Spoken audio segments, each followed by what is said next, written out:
A paz de Deus e a graça do nosso Senhor e Salvador Jesus Cristo esteja dentro do teu coração. Muito obrigado por estar junto conosco aqui. Hoje, mais um dia, o Senhor tem nos preparado. E hoje, nosso querido e amado irmão Marciano está comigo aqui. Vamos conversar alguns assuntos concernentes às Sagradas Escrituras. Claro que não vai dar para sanar todas as dúvidas, né? Mas nós vamos conversar um pouco sobre alguns assuntos da Palavra de Deus. Vai ser muito bom e esclarecedor para você. Então peço que você já chega, já se inscreva no canal, aperta o sininho de notificação, deixa o joinha no vídeo, compartilhe com mais pessoas e vamos falar um pouco das exegeses, das hermenêuticas dentro do texto, o contexto, para não criar nenhum tipo de pretexto.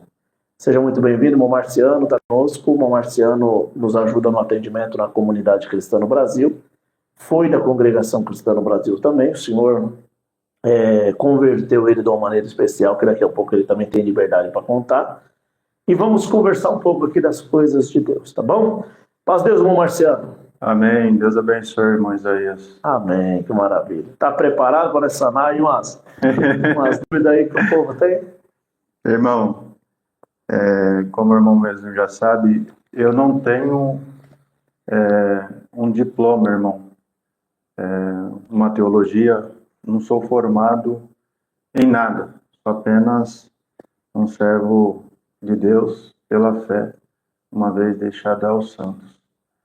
Mas só que, como o irmão citou aí, na minha conversão, a minha conversão foi através das Escrituras Sagradas, numa cidade por nome de Salto. Eu estava fazendo um trabalho lá, e nesse trabalho que eu estava fazendo, eu me recordo que deu um vazio muito grande dentro do meu coração, da minha alma, e eu carregava uma Bíblia comigo para em momentos ler, mas só que eu lendo não entendia, até que nesse dia, não me lembro e não recordo a data, dentro desse quarto eu lendo o livro de Isaías, o profeta Isaías, o profeta messiânico, como assim é conhecido, no capítulo 45, e Deus ali, através dessa leitura que ele me consolou, me visitou, é que veio a minha conversão. E como a palavra própria de Deus já fala que quando há conversão, nós começamos a cumprir os princípios de Deus. Que primeiro passo é o batismo. Então logo eu já procurei aonde teria um batismo. E aonde que eu fui batizado foi na congregação cristã no Brasil. Maravilha. E hoje está junto conosco na comunidade cristã no Brasil. E o que o irmão está achando deste trabalho, esse projeto da comunidade cristã no Brasil? Irmão, eu confesso que para mim sair da onde eu estava, eu primeiro refutei alguns cooperadores e também anciões depois da pregação. Eu, por mim mesmo, por conta minha, eu já fiz um roteiro mais ou menos de aproximados 100 palavras para encontrar aquele Cristo que me converteu dentro daquele quarto naquele dia. E eu posso dizer com toda clareza que de aproximadamente 100 palavras, eu só encontrei duas pregações e meia centralizadas em Cristo. Em alguns irmãos bem específicos. Na onde, irmão Fábio? Na comunidade? Na congregação cristã no Brasil. Na congregação. Eu fiz um roteiro de 100 palavras procurando esse Cristo que mexeu... 100 pregações no púlpito, no caso, você quer explicar? 100 pregações dos irmãos, tipo assim, 1, 2, 3, 4, 5, até 99, 100. 100 pregações, aí você viu que 2 ou 2,5 estavam ligadas no cristocentrismo. 100, aproximadamente a 80, a 90 pregadores diferentes, que algumas eu repeti, voltei ali o culto. Para o irmão ter uma noção, eu congregava às vezes 3 vezes ao dia. Domingo de manhã, tarde, noite. Isso. Pegava reunião de jovens, reunião de mocidade E o culto oficial. E o culto oficial à noite. E ainda, às vezes, ia para alguma oração ainda, depois do culto. Às vezes. Mas buscando aquela palavra que mexeu comigo, Cristo. O verbo feito carne. E nesse roteiro aí, aproximadamente de 100 palavras, eu tirei quase 3 palavras que é centrada em Cristo, voltada ao Evangelho verdadeiro. E para não ficar só nas minhas palavras, meu cooperador ali de Santana de Parnaíba, qualquer um pode chegar nele e perguntar, que sempre que eu comecei a congregar, eu chegava até ele e falava, irmão, o irmão pregou tal coisa, e isso a Bíblia não está dizendo.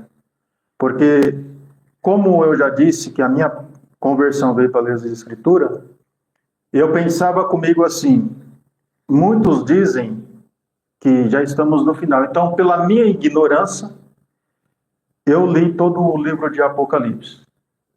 No início, entendi, mas quando chegou em algumas menções da genealogia das 12 tribos, não entendi. E algumas figurações que ali o Apocalipse vai falar, também não entendi. Eu falei, Marciano, você está muito ignorante, lê pelo menos o Novo Testamento. Mas quando eu comecei em Mateus, na genealogia, não entendi por causa daquele monte de nomes que estavam ali. Então eu peguei de Gênesis a Apocalipse, mas para estudar, lia e procurava entender e compreender. O texto e compreender o contexto. Isso. Né? Quando eu cheguei em Apocalipse, a minha cabeça expandiu. Abriu um leque. Expandiu. Aí, depois que eu entendi isso, que eu fiz esse roteiro de aproximadamente 100 palavras, e que eu posso afirmar diante de Deus e diante do irmão, e de qualquer um, que apenas 2 palavras e meia foi centrada em Cristo. O resto teve muita...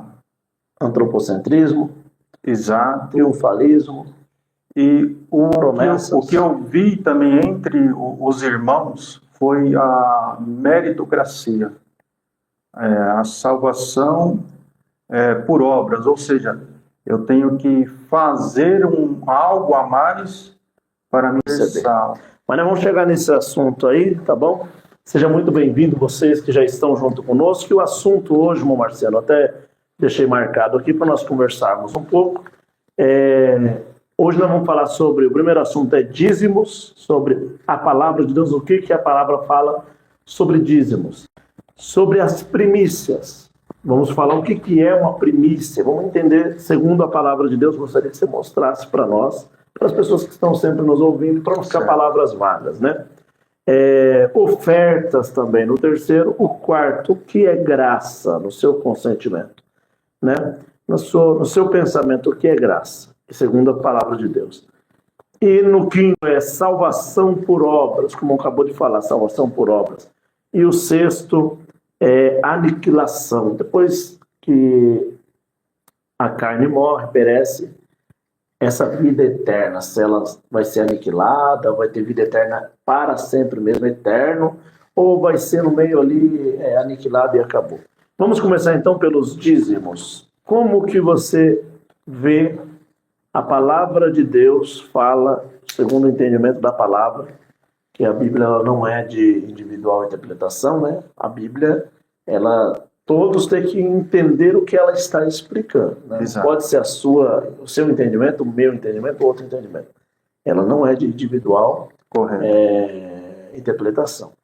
Então, como que o irmão viu esse ponto do dízimos na palavra de Deus?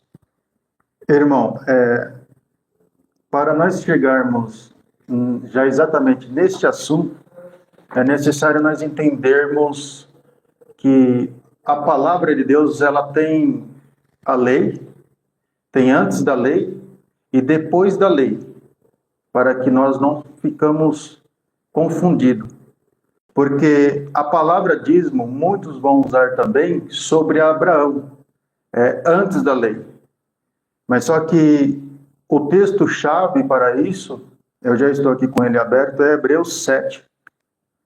E Hebreus 7 vai falar do dízimo antes da lei, também no tempo da lei, e quando chega em Cristo fica bem esclarecido no versículo 12. Lê um pedacinho para nós. Porque mudando o seu sacerdócio necessário, se faz também mudança da lei. Não é o sacerdote, é o sacerdócio. É o título. Exato. Não, Então, não a pessoa, mas é o título. exato. Mudando o sacerdócio, mudando o ministério. Tipo, Exato. o ancião, né? Um ancião, mudando o ancião, agora mudando o ancionato. Exatamente. Né? Exatamente. Então, o dízimo, quando ele vem dizendo aqui em 7 aos Hebreus, através de quando Abraão dá o dízimo a Melquisedeque, que ainda Levi estava no lombo dele, mas só que observamos que lá ele está dando o dízimo dos despojos. Ele está vindo da guerra e tem esse sumo sacerdote. Rei, né? Rei, sacerdote. E sacerdote. De Salim, né? Exato. Salim. Aonde se encontra hoje Jerusalém. Então, naquele local ali estava Melquisedeque. Mas só que ele dá o despojo depois que ele é abençoado. Então, como já está aqui na epígrafe, escrito assim, o sacerdote de Melquisedeque era a figura do sacerdote eterno de Cristo. Não que Melquisedeque é Cristo, mas é a figura. Por quê? Porque antes do servo de Deus, Abraão, dar o dízimo, ele foi abençoado primeiro por Melquisedeque. E Melquisedeque, entrando em um gancho desse assunto, não teve princípio de dias e nem fim, e não também foi gerado por ninguém e também não morreu, né? Não tem história do final da vida. Exato. Dele também. O que você vê que Melquisedeque é? Para nós errar, que chutar bem longe, porque a Bíblia não deixa claro, mas o que você vê que é Melquisedeque? Será que era o Espírito Santo que se apresentou ali? Era um anjo de Deus? Era realmente um homem? Era a Cristo, naquele momento, Cristo que veio, Deus que se apresentou ali? O que você vê? Qual forma? Na minha concepção, irmão, Melquisedeque, ele foi gerado também de uma mulher. Porém, quando a palavra de Deus fala assim que não teve contágio os seus dias, é porque não teve a vida dele genealogias. Então, princípios de dias e nem de fim. Como Cristo, ele vem pela genealogia da tribo de Judá. E se pegamos a genealogia em Mateus, vai de Deus, Adão e assim sucessivamente. Então, Cristo vem na figura, porque carne e sangue não pode herdar o reino de Deus. Então, quando fala que ele não teve princípios de dias, ele está apenas mostrando que ele não teve contagem. Não, a Bíblia não está relatando quem é o pai dele, quem é a mãe dele, como uma figura para que nós, seres humanos, entendêssemos. Mas na minha concepção, ele é um ser humano assim como nós, assim também como nós hoje somos sacerdotes diante do sumo sacerdote que é Cristo Jesus. Maravilha. Voltando ao dízimo, por que a igreja hoje não pode ser dizimista? Por qual motivo? Aí entra na segunda parte, que é o depois da lei, que Levi, ele estava ainda no lombo de Abraão. E quando ele estava no lombo ainda de Abraão, que ele é abençoado os patriarcados, ele não tem herança. Então, é só que ele tem 11 irmãos. E esses irmãos vão dar a 10ª parte. Então, dessa 10ª parte dos dízimos também, eles vão se alimentar, tanto ele como as famílias dele, que era apenas uma figura que apontava também para Cristo. E para o povo não perecer de fome. Assim como no nosso país, para quem está nos assistindo, entenda, tem um governo, nós pagamos o imposto. Por que pagamos? Para sustentar os que estão aposentados. Então, naquela época, lá era os órfãos e viúvas. Ou, quando elas ficavam viúvas, que a guerra era contra a carne e contra o sangue, às vezes a mulher muito nova ficava viúva. Então, essa tribo Levi era obrigatório, por isso, de já sustentar essa família que ficou ali viúva com os filhos, já exatamente por causa disso, por causa do dízimo. E Dan, Naftali, Gad, Azer, Ruben, José do Egito, etc. Todos esses, né? Isacar, todos esses davam 10% do que trabalhavam. Era, na verdade, grão e colheitas, né? Não era dinheiro, não era colheitas na época, tá? Quando vinha todo aqueles 10% das 11 tribos, quando ele recebia todos esses 10% de cada, dava 11, então 110. Dava 110% para Levi, né? Porque Levi não teve terra, né? Não teve campo, então, e também não podia trabalhar, porque cuidava só da parte espiritual. Maravilha. Então, esse 10% que eles pegavam, que era, na verdade, 110%, ele pegava esses 10% e também dava sobre o dízimo, né? Os Levi, aí sobrava para ele só 100%. Então, era uma matemática, era uma física, né? Uma matemática que eles faziam ali para poder os levitas também ser contribuinte do dízimo e os 100% ficar para eles por causa da sua herança.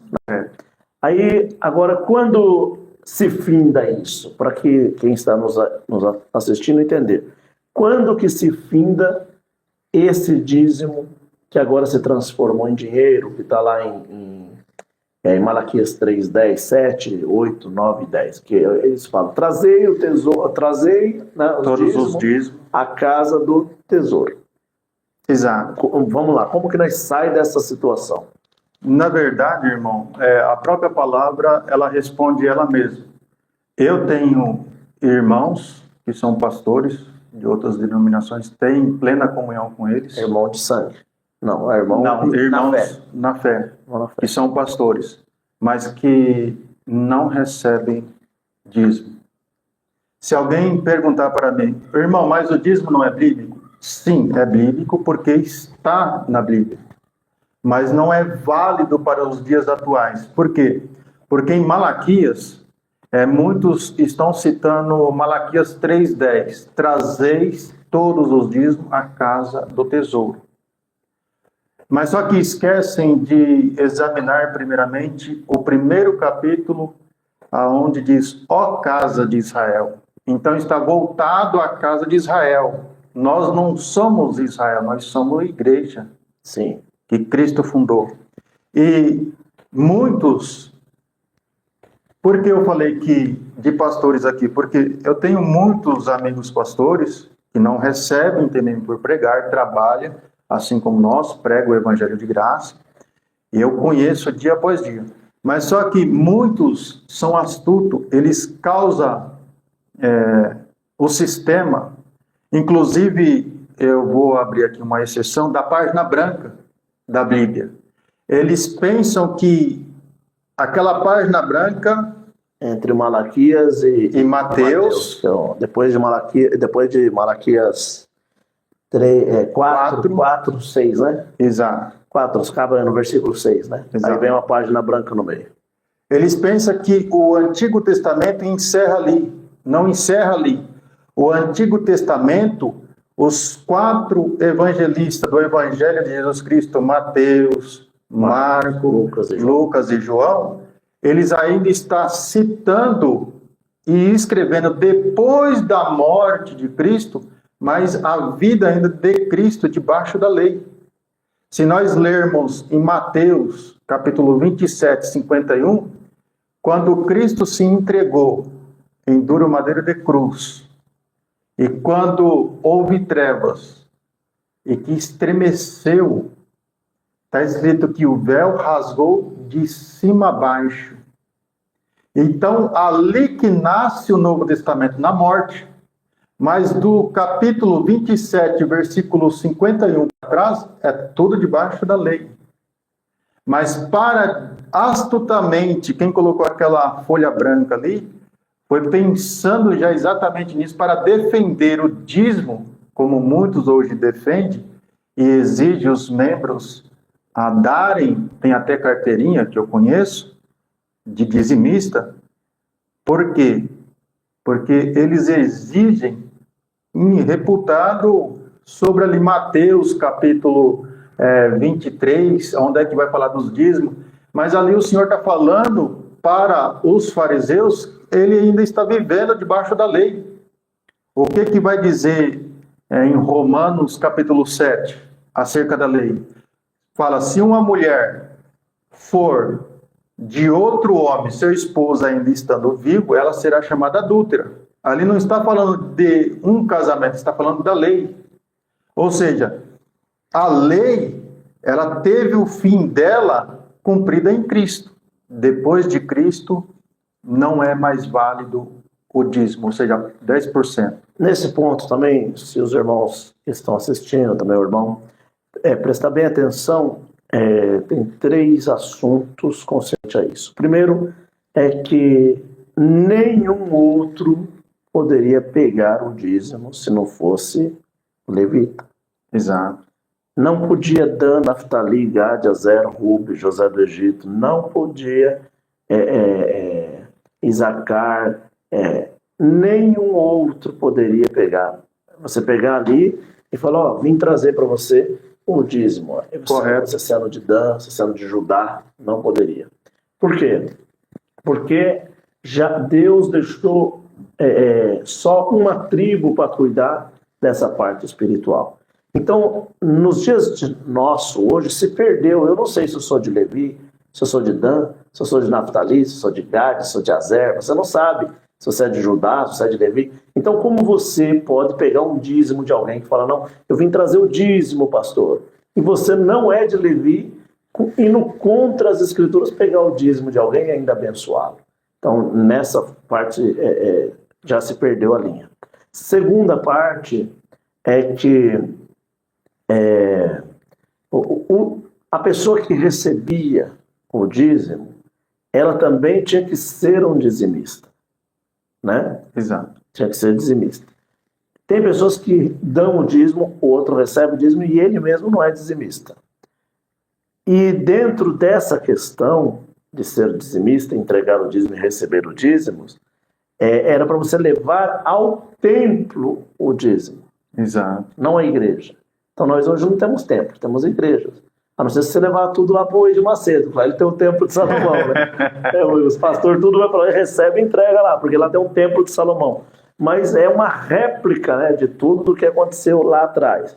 Então, se perdeu a linhagem, ninguém pode receber o dízimo se não for levita, porque está fora do Velho Testamento, e a palavra é clara, irmão Marciano, que se você cumprir um mandamento e trupicar em algum outro, cumprir 10 mandamentos, trupicar em um outro, você tropicou em todos os mandamentos. Você é culpada de todos. Então, o que acontece? Você tem que ser dizimista, guardar o sábado, certo? Todos os mandamentos, vamos lá. Se você cumprir um mandamento, porque dízimo, salvo engano, não está dentro dos 10 mandamentos, né? Não. Não está dentro dos 10 mandamentos das tábuas, não.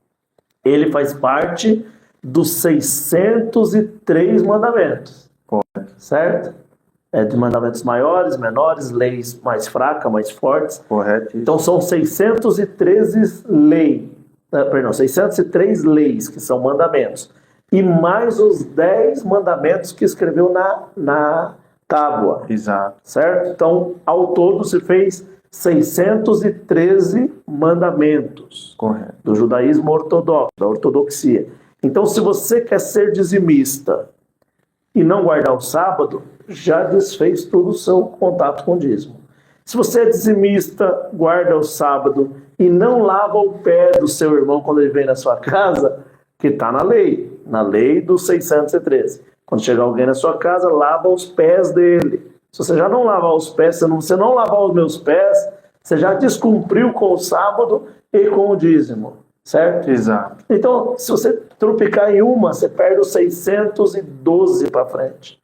Então é melhor viver na graça, que a graça de Cristo não tem mais as leis, Exato. mas sim o favor que Cristo nos favoreceu para poder estar na presença dele, certo? Não somos mais de Levi, não somos de Dan, Naftali, somos de Cristo. Exato. Nós somos gentios Que fomos convertidos, enxertados em Cristo. Exatamente. Primeiro, nós não somos judeus, aonde já começa o primeiro erro, que o dízimo era para os judeus. Segundo, teria que ser levado ao templo. Exato. Terceiro, teria que ser para o levita, o sumo sacerdote levita. E quarto, teria que ter ali o baú do tesouro. Por isso que Malaquias vai pregar 3:10. Trazei todos os dízimos na casa do tesouro. Se não tem aquele baú ali para guardar os alimentos, que eram dos dízimos, então já fica desfeito essa hipótese.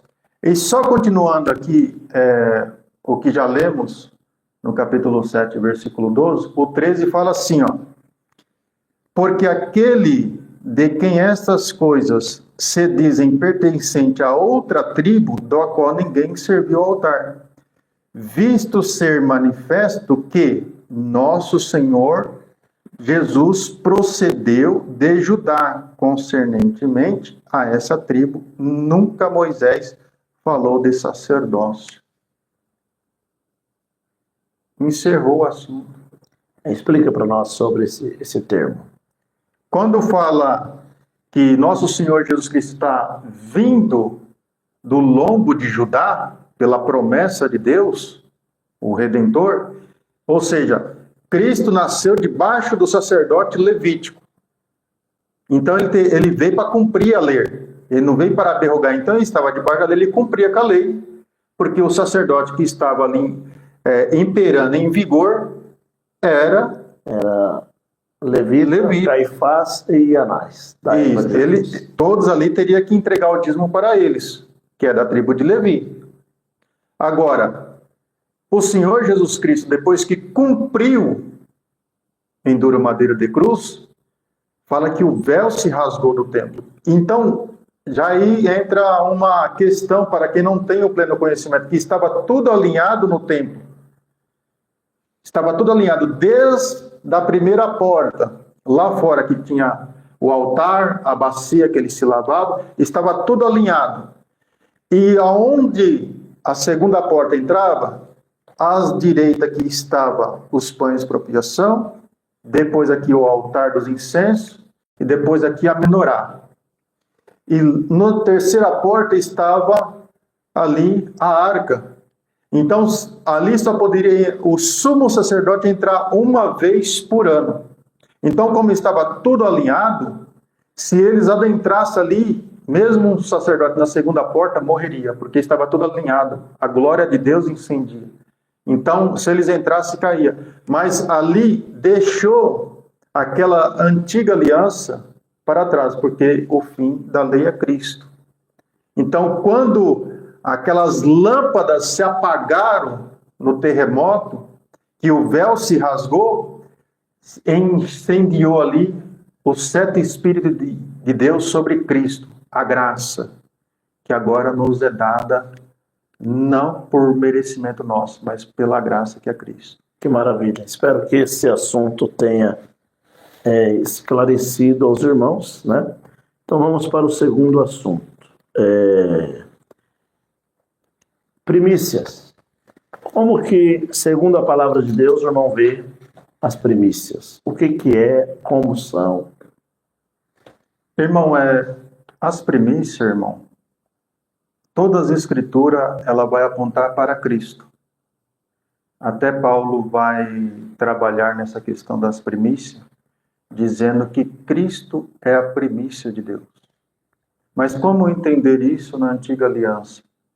Na Antiga Aliança, a lei dada a Moisés, as primícias eram dos primeiros frutos colhidos, que eles traziam até o sacerdote levítico, e o sumo sacerdote, uma vez por ano que ele adentrava, dentro daquela arca estava 3 elementos: as taubas, o maná das primícias E a vara.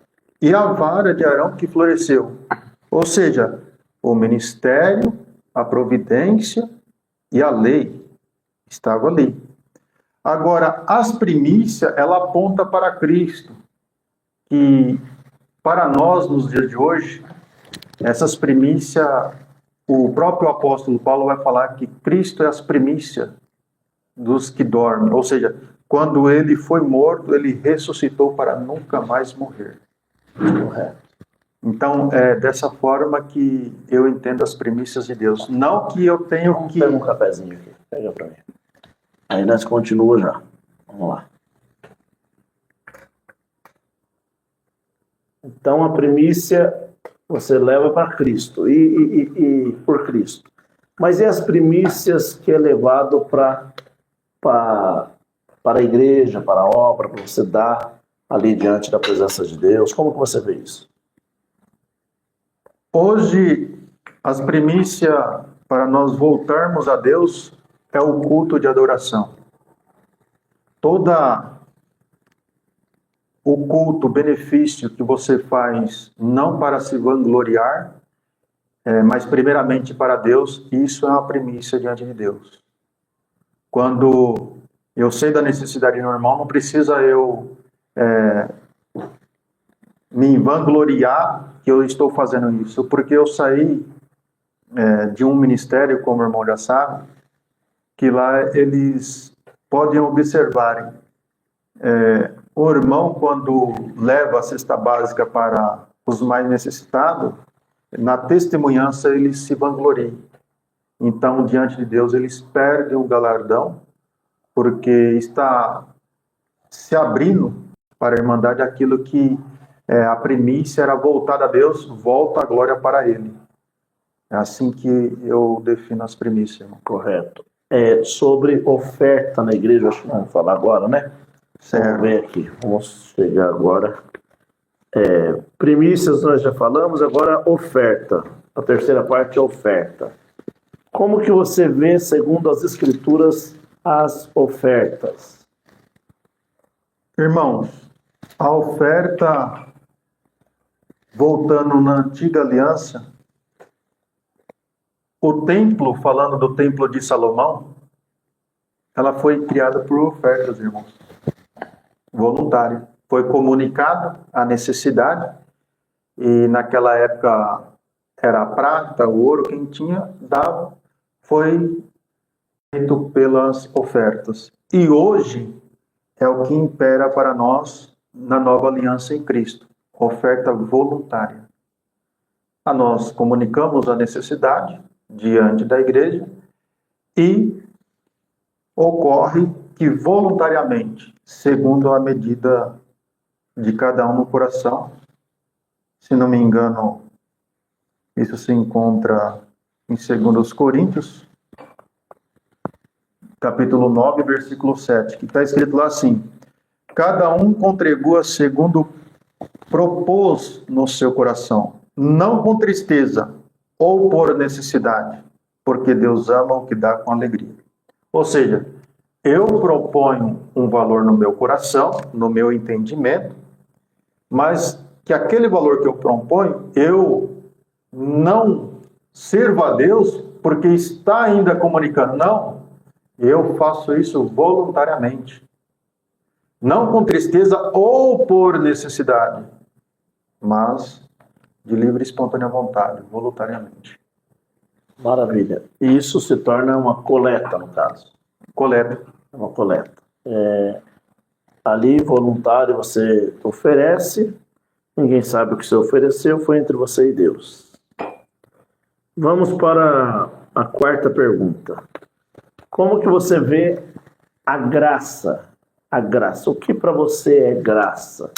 Geralmente nós aprendemos, eu sou nascido dentro da congregação a vida toda, não sei quanto tempo não tem que batizou, mas a graça era chamado assim. Quando você levantava, dizia, Deus seja louvado, Agradeço a Deus que Deus me chamou nesta graça, Observei muito isso. apontando que a graça é aquela igreja. E ainda dizendo assim, uma irmã vai testemunhar e fala, meu esposo ainda não teve essa felicidade de ser chamado nesta graça. Exato. Ou então o irmão vai testemunhar e fala, irmão, ora a Deus que meu filho ainda não alcançou esta graça, que o Senhor possa chamar ele aqui nessa igreja, nessa graça. O que você vê, segundo a luz da palavra de Deus, o que é graça para você? Irmão, eu fui convertido dentro do quarto, como já disse, pela graça. Com Jesus Cristo. Pela congregação. Não, não. Por Jesus Cristo, pela palavra. A graça de Deus para com o homem na terra é aquilo que nenhum ser humano pode pagar. Nenhum ser humano. Porque que pena que eu não posso me abrir aqui, falar dos meus sofrimentos, das minhas passagens. Porque é a sua vida. Você só não pode aqui falar mal dos outros, né? Porque a palavra fala que você tem que amar o próximo como ama a ti mesmo. Ou melhor, como Cristo nos amou. Agora, contar a sua história é igual muitas pessoas, olha, desculpa também a palavra. Sim.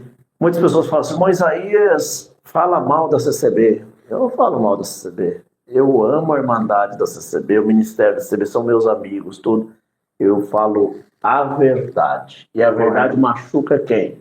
Os idólatras, os fanáticos. Chega para um católico e fala para ele assim, a sua santinha Aparecida apareceu sem cabeça lá no rio com os pescadores. Aquilo lá não vale nada. O que ele vai falar para você? Vai xingar até a sua quarta geração, porque ele é idólatra para aquilo. Então chega para alguém que é da congregação e fala para ele assim, eu vou falar a verdade para você. Anciões tem cartão corporativo,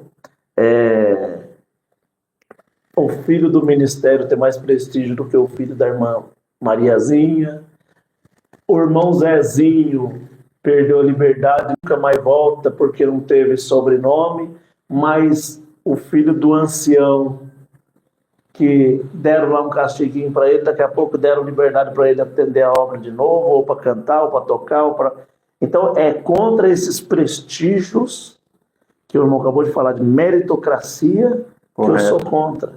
Então o nepotismo, atender a necessidade do pobre, do necessitado, ele pega e tem que fazer uma ficha do tamanho da ficha do INSS, para ver se não tem nenhum filho desviado da graça, que é a congregação, se tem um carro na porta lá, ele não tem condição de pagar, às vezes ganhou o carro, mas porque viu o carro, ó, o carrão que não tem. Se tem um pet dentro de casa, um cachorrinho, um gato, eles não atendem a necessidade, porque fala lá, ó, tem condição até para comprar ração para o cachorro, e quer mandar na vida das pessoas. Então, eu bato contra essas coisas.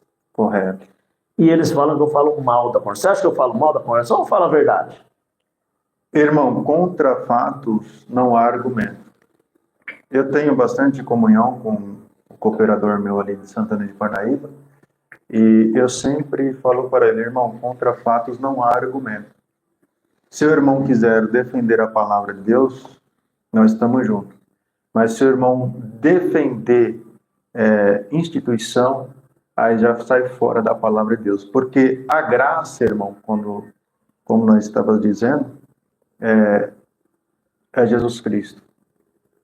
E nenhum ser humano, por mais que seja mais rico, mais sábio, mais entendido, não conseguirá comprar a sua salvação. E nem fazer nada por ela, a não ser pelo próprio mérito de Cristo. Se você não reconhecer Cristo como o único e seu Salvador e Redentor da sua alma, infelizmente não há salvação.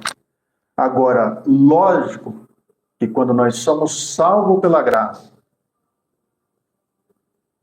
que é Jesus Cristo, que fazemos as obras, não é para ser salvos. É só ler Efésios 2, de 8 a 10. É porque nós somos salvos, que agora nós somos constrangidos no amor de Cristo a fazer as obras de Cristo. Nós vamos chegar na salvação pelas obras. Agora vamos lá. é para nós entrar nesse assunto aqui. O irmão participa do nosso Ministério da Comunidade Cristã no Brasil, o irmão participa das reuniões. E nas reuniões eu tenho falado sobre instituição. E o quê? Faça a comunidade cristã no Brasil desse tamanhozinho. O irmão já ouviu falar isso? Já ouvi. E faça Cristo grande. Porque Cristo é o Salvador. A salvação é pela graça. A salvação, o que é graça? A graça é o favor imerecido. Eu não mereço, você não merece. O irmão que está acompanhando não merece. Nenhum de nós merecíamos, porque Adão nos condenou à morte e o salário do pecado é a morte. Então, quando ele pecou, ele condenou toda a humanidade à morte, certo? Ganhamos o salário de Adão, que era a morte. Aí Cristo veio, deu a sua própria vida para nos dar o direito de viver, certo? Correto. Então, quando ele nos estendeu, ele falou, teletestai, ele disse, está consumado, ele disse, está pago. Então, ele deu um cheque ali, pagou os nossos pecados. Pode ver que Cristo é Deus, você concorda? Você concorda? Concordo. Só um momentinho. Há uma pergunta? Lulu Poeta. Como é o nome? Lulu Poeta. Ah. Está perguntando quem comete pecado de fornicação comete um pecado de morte. Tá. Lulu Poeta fez a pergunta. Nós já vamos responder, tá bom, querido? Já vamos responder. Lembra disso daí que ele perguntou? Sim. Então, irmão, quando Cristo estende para nós, que aquele momento ele fala assim, ele lama sabachthani, querendo dizer, Deus meu, por que me desamparaste? Por que me abandonaste? Por que ele falou isso? Porque Cristo, Jesus é Deus, a sua visão. Jesus, sim. Jesus é Deus, exatamente. Jesus é Deus, Cristo é Deus, certo? Só que ele não é aquele mesmo Deus que está sentado lá no trono da glória de Deus. Ele é Deus porque ele é parte de Deus, ele era o verbo, olha lá o que João falou, era verbo, estava dentro. Olha, eu estou falando, sai no verbo. Então, a sabedoria, verbo, palavra, era verbo, se fez carne no ventre de Maria, certo? Exato. Então, ali já difundiu um Deus todo-poderoso, Criador, já agora nasceu um Deus também, mas que veio desse Deus todo-poderoso, certo? Se fez carne, andou entre nós, né? E o Espírito de Deus também é Deus, só que é um Espírito Santo Consolador, que o Senhor falou, vos guiará em toda a verdade. Correto.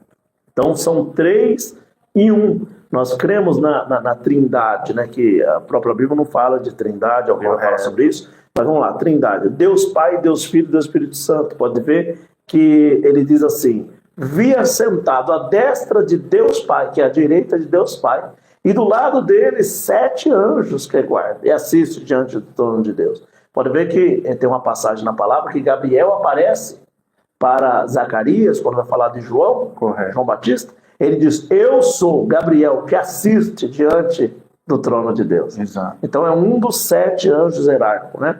Então, esses 3 estão numa combinação de um Deus, né? Aí pode dizer, então vocês são politeístas? Não somos politeístas, somos monoteístas. Mas esse Deus que nós cremos tem 3 sobre ele, e esses 3 difundem num só pensamento, numa só comunhão, né? É onisciente, onipotente, onipresente. Maravilha. Então, voltando a este assunto, quando ele sentiu que Deus estava longe dele, ele disse, Pai, por que me desamparaste? Porque ele pegou todo o pecado de Adão e da humanidade. Correto. Pré-diluviana, pós-diluviana, pegou tudo ali, aquele pecado, enfermidade, dor, depressão, tudo para ele. Correto. E Deus não está onde está o pecado, certo? Correto. O que o apóstolo Paulo falou? A graça não nos deixa permanecer no pecado. Então, aonde há luz não tem treva, e onde há treva não há luz. Então, Deus, o Pai Todo-Poderoso, se afastou e ficou só Jesus ali na cruz. Por isso que ele falou, Pai, me abandonaste.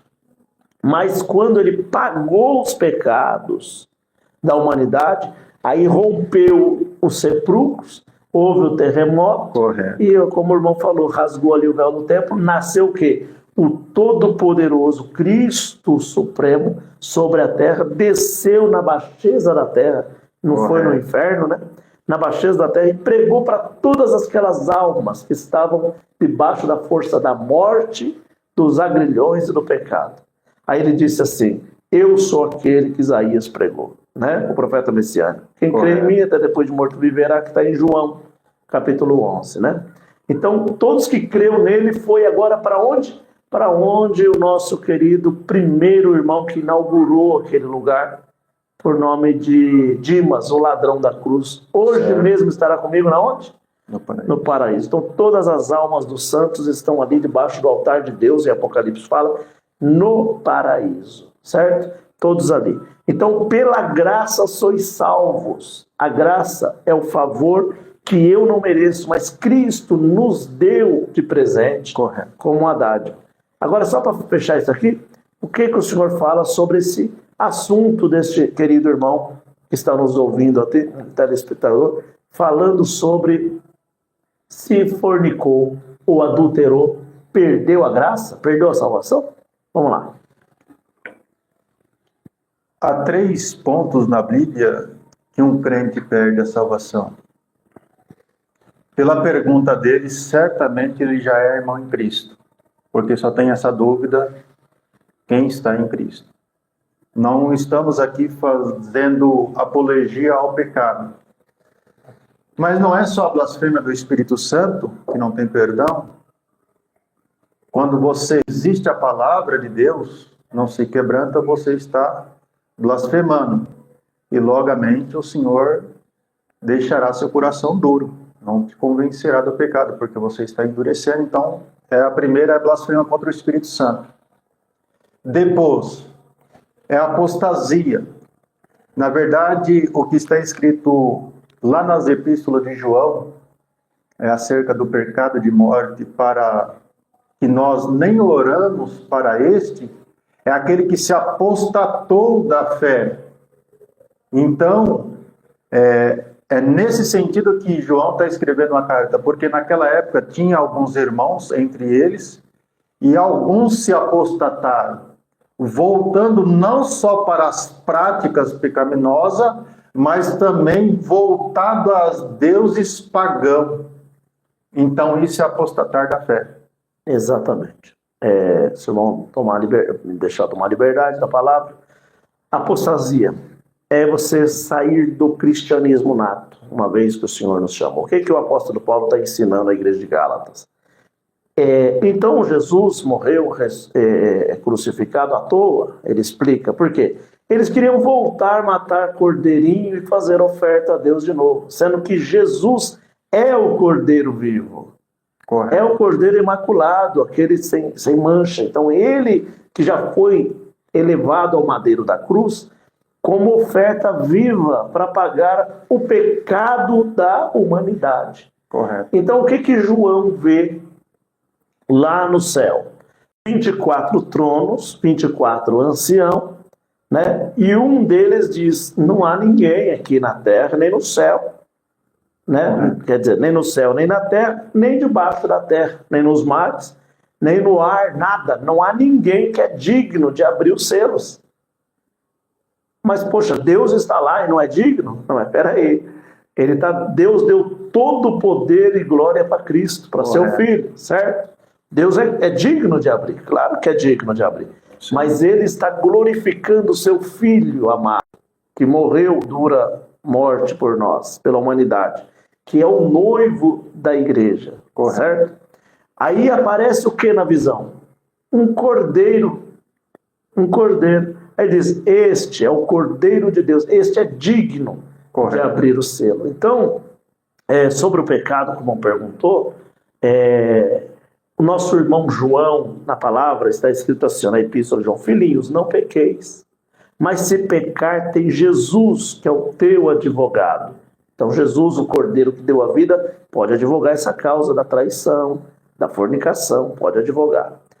Outro ponto, o mesmo João, na sua epístola, ele escreve assim, todo homem é pecador. Não é pecador? Sou pecador. Eu também sou pecador. Não estou debaixo da prática do pecado, mas digo que sou pecador como homem. Certo? Olha a diferença. A graça não deixa permanecer no pecado. Nós não estamos permanecendo no pecado, mas consideramos homem pecador. Correto. Certo? Porque santo é só Deus, Jesus e o Espírito Santo só. Então, todo homem é pecador, e o homem que disser que não tem pecado é mentiroso. A palavra não está nele. Olha. Correto. Então, você, meu irmão, que falou isso, é pecador. Eu também sou pecador. Mas nós temos Cristo, que é o nosso advogado. A carta do nosso irmão Tiago, só para finalizar isso e passar a palavra por mão. Tiago, capítulo 5. Está enfermo, chama os presbíteros da igreja, a oração da fé salva o doente. Né? Ungindo com azeite, com óleo. Se houver cometido pecados, no plural, está chamando de todos os pecados. Não falou pecadinho nem pecadão, todos os pecados, certo? Inclui aí prostituição, fornicação, adultério, lascívia, mentira, tudo. Todos os pecados, a não ser os 3 que o irmão está dizendo aqui, que são pecados mortais. São pecados para condenação da alma, que é a blasfêmia do Espírito Santo. Essa não tem pecado, não tem perdão nem aqui nem no século vindouro. A apostasia da fé é não crer que Jesus é o Filho de Deus e se apostatar com outros deuses, sendo, então, politeísta, certo? E o terceiro que o senhor falou? O terceiro está lá na oração do Pai Nosso. Perdoai, assim como nós perdoamos os nossos devedores. Se eu não ser capaz de perdoar o irmão que eu estou vendo, como eu vou falar? Como eu vou pedir perdão para Deus? Isso já cai nos 2 mandamentos cristocêntricos, que é amar a Deus sobre todas as coisas e o próximo como a ti mesmo. Se eu não sou capaz de perdoar o meu próximo que eu estou vendo, eu também não sou capaz de amar. Então são 3 pecados. Aí vamos lá. O que o nosso irmão Tiago fala em capítulo 5? Está enfermo, chama os presbíteros da igreja, ungindo com azeite a oração da fé. Tem que ter fé. Ora, sem fé é impossível agradar a Deus. Está escrito também em aos Hebreus, né? Aos Hebreus 11.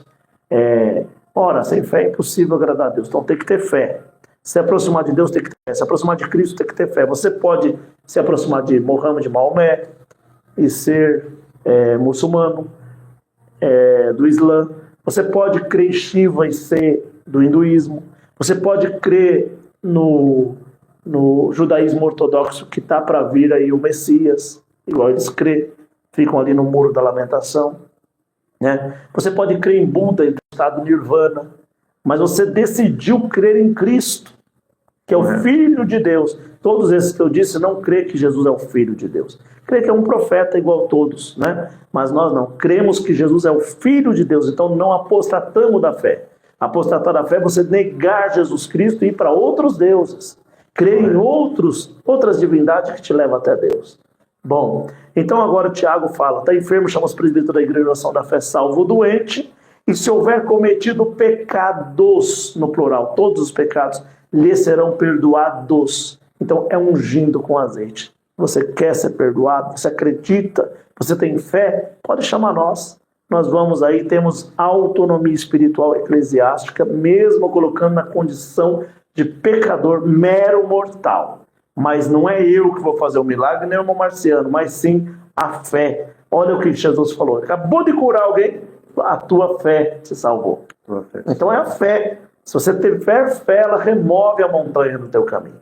Quer falar mais alguma coisa sobre esse assunto ou não passa para o próximo? Eu acredito que esteja bem entendido para os ouvintes. E a administração que está ouvindo aqui, se possível, tiver mais alguma pergunta, pode falar que nós tentamos falar aqui. Vamos aqui no 5º, é salvação pela obra. O que você fala sobre salvação pelas obras? Eu não quero nem entrar na questão aqui de pré-mídia e pós-tribulacionista, eu acho que vai deixar para um outro vídeo, isso vai ser muito bom. Certo. Entrar na questão de calvinismo e arminianismo, depois nós deixamos para outra questão, aliancistas, né? Mas tem uma que eu quero deixar para o final aqui, que é muito importante, é pós a morte, que isso pega muito, as pessoas pensam certo. muito, você vai viver eternamente ou vai ser aniquilado.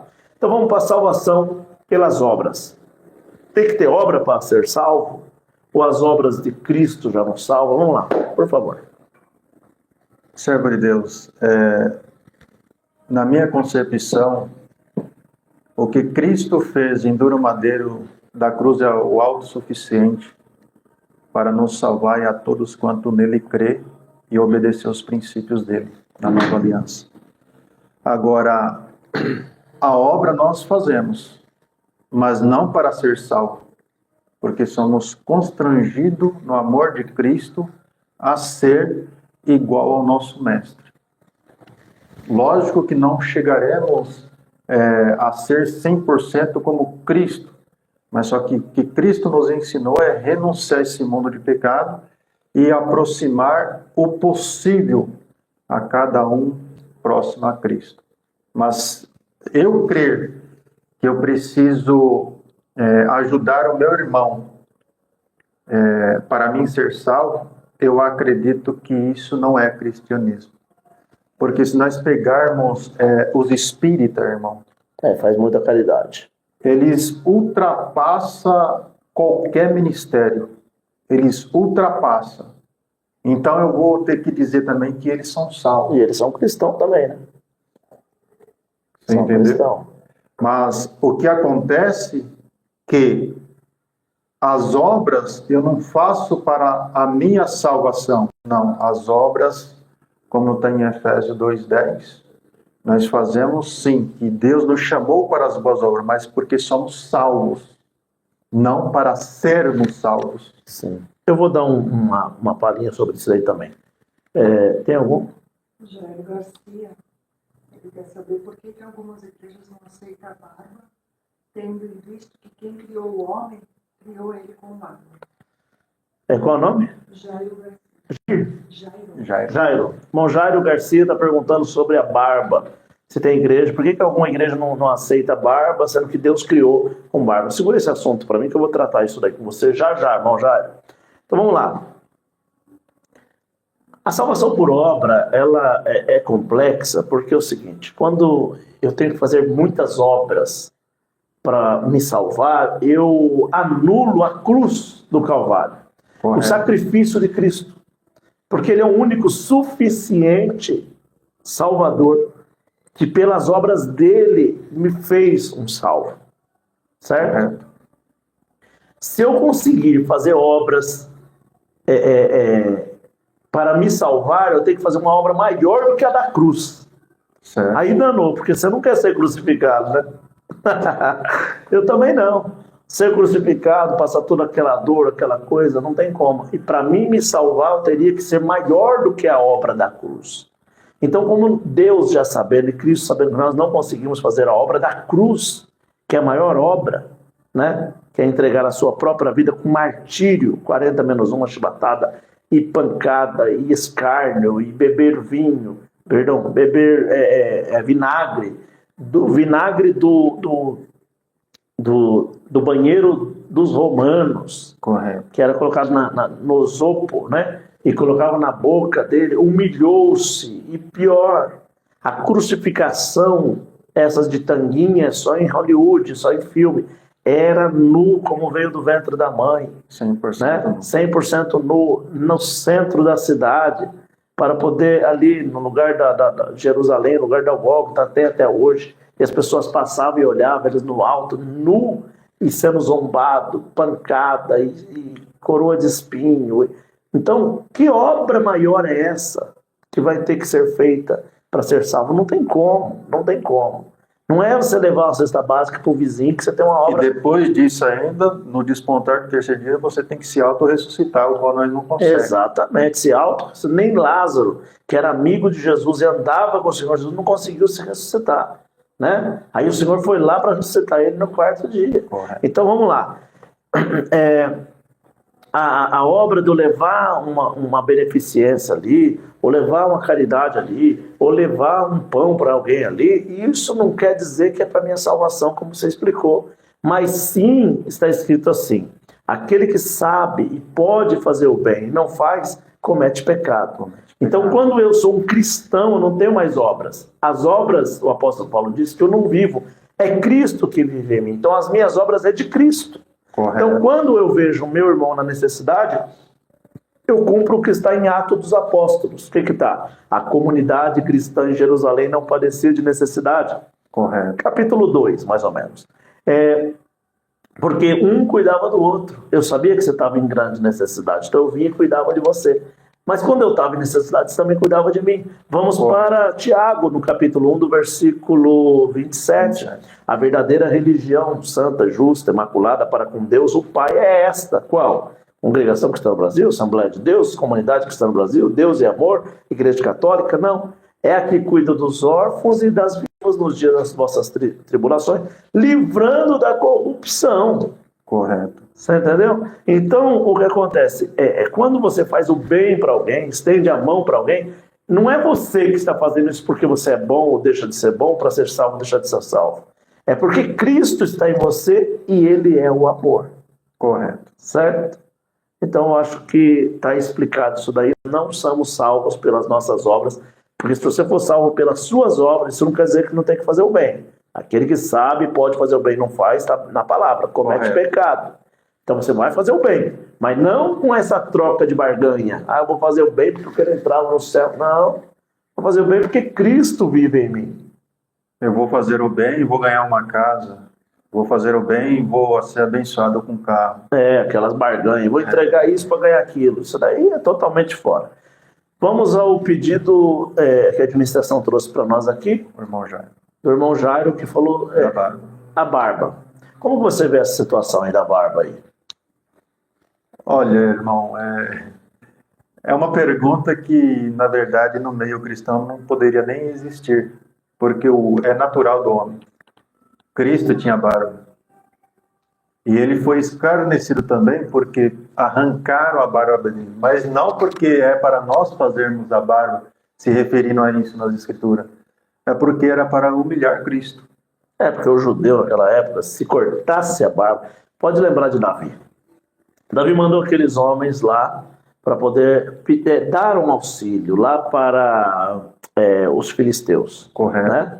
Não foi para os filisteus, foi para os Amalequitas. Não lembro o nome do país, mas do lado ali deles. Para poder dar uma ajuda. Aí o que eles fizeram? Cortaram metade de uma barba e deixaram o outro com outra barba. Né? Correto. Quando ele voltou para a cidade com metade da barba, Davi se enfureceu. Porque Davi falou, olha o que fizeram. O judeu se cortar a barba dele, cortou a honra. Exato. Mesma coisa de um homem hoje andar na rua de saia. Exato. Né? Nosso país, os homens usam calça, né? Correto. Calça comprida de homem. Aí pega e põe uma saia e sai andando pela cidade. Como que é olhar um pai de família com uma saia na rua? É complicado. Escandaloso. Escandaloso. E isso os judeus, né? Dentro aqui, ó, das próprias exegeses, nós podemos entender os textos e o contexto para saber como eram os judeus da época. Então, quando cortou aquele lado da barba e deixou o outro lado com a barba, que ele voltou humilhado. Correto. Por isso que o Senhor também foi humilhado, né? Cortaram a barba do Senhor. Não sabe como que foi feito isso. Se cortou metade, se cortou inteira. Porque tanto metade como inteira, tirar a barba de um judeu é tirar a honra dele. Correto. Certo? Jesus era judeu. Exato. Então, quando o irmão está falando da barba, era para todos nós usar a barba. Era para todos. Mas por causa dos dogmas doutrinários de cada igreja, fala, como que você vê essa visão? É que muitos confundem a visão oriental com a ocidental. Eu não posso pegar a palavra de Deus, que ela foi escrita lá no Oriente, pelos autores, a maioria, quase a maioria, todos judeus, israelitas, e trazer para o nosso Ocidente e querer interpretar da minha forma. Isso é onde que eleva muitos a fazer pergunta que, na verdade, nem é necessário.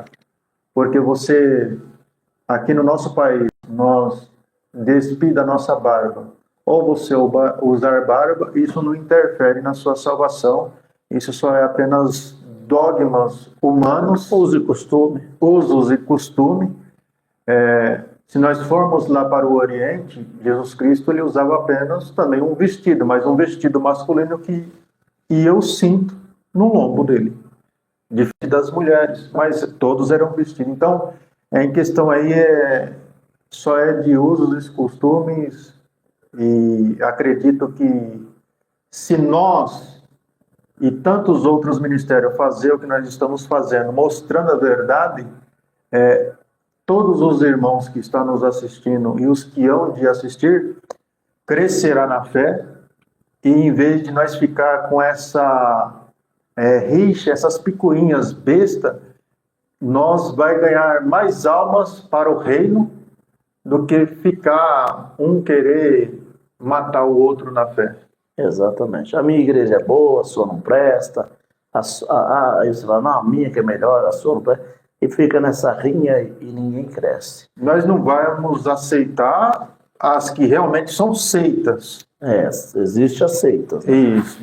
Aí nós não podemos aceitar segundo a luz da palavra de Deus, não segundo a mente, tanto minha como do servo de Deus, ou de qualquer outro. Se tiver mais alguma pergunta aí, a administração traz para nós aqui, tá bom? Eu peço que você se inscreva no canal, deixa o joinha no vídeo, compartilhe com mais pessoas. Eu quero sempre estar trazendo irmãos assim que tem bastante instrução da palavra para nós crescermos juntos, né? A última pergunta que eu marquei aqui, caso você tenha alguma pergunta, você pode fazer, mas vamos lá. Depois da morte, você acredita que há uma aniquilação ou a pessoa vai ficar para sempre queimando lá no inferno e etc e tal? Irmão, essa resposta está bem clara no Rick e o Lázaro. Porque até onde eu aprendi na escola, irmão, aquilo ali não é uma parábola. Uma parábola não pode entrar nome de personagem. E ali aparece o nome Abraão, Lázaro e o rico. Isso. O rico é o título pela qualidade dele, porque eu acredito que se Jesus Cristo colocasse lá, vamos supor, o rico marciano, vou dar exemplo de mim, o rico marciano, seria tão constrangedor quanto colocar o nome de um filho de Judas ou Iscariotes.